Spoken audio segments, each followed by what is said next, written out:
name is Mandy Torres, and I've been attending Lakeside since 2009.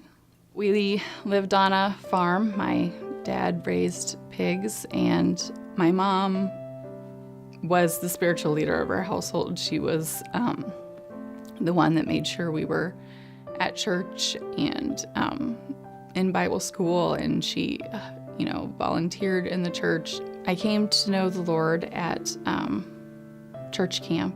Even as, the good girl, I was still a sinner, and I needed Christ to be in my life and needed to know him.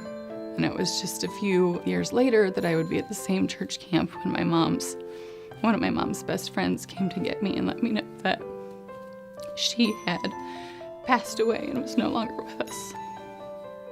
I just remember her smiling and always saying, "I love you," and trying to make me feel special, even though I was in the middle, and how the middle child is, you just always feel like you're left out. But she did her best to make sure that all of us felt loved and knew that we were important in her life. It was about a year later that I got into a fight with my dad and decided that I was just gonna go live with my grandma. And I called her and I had her come with me and my older sister. We just never went back. After my mom died, I remember they tried to get me to go talk to the pastor, and I was mad and I didn't want to. I knew that I could talk to God, and I thought that I could just kind of handle things on my own. Shane and I met in high school. He moved to Leon when he was a freshman. The way he tells it, it was love at first sight when he's, for me, but I think it's the other way around.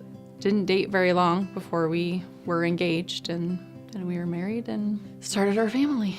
We lived just a little ways from Walmart, and my husband likes to joke because Walmart brought us back to church. Because every day I would drive by and there was just this little church that reminded me of the one I grew up in. And I just knew that I needed that family that I'd had as a kid, the one that I kind of ran away from because I didn't want to face my anger, and I didn't want to talk about losing my mom. Our niece and nephew came to live with us, and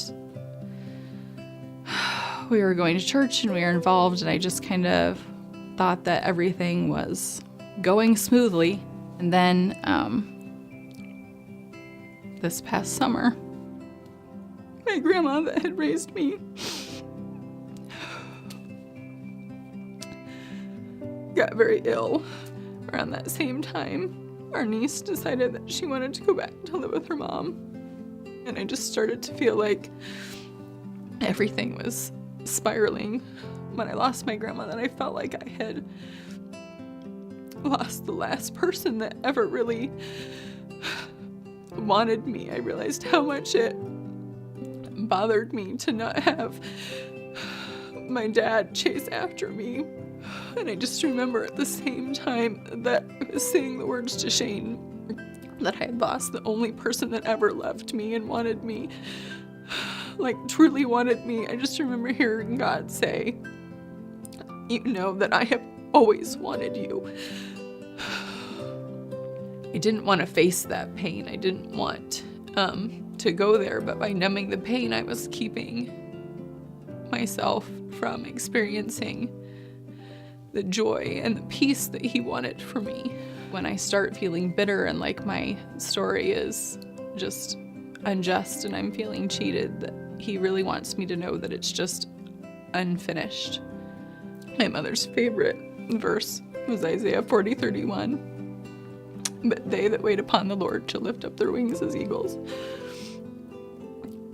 They shall run and not grow weary. They shall walk and not be faint.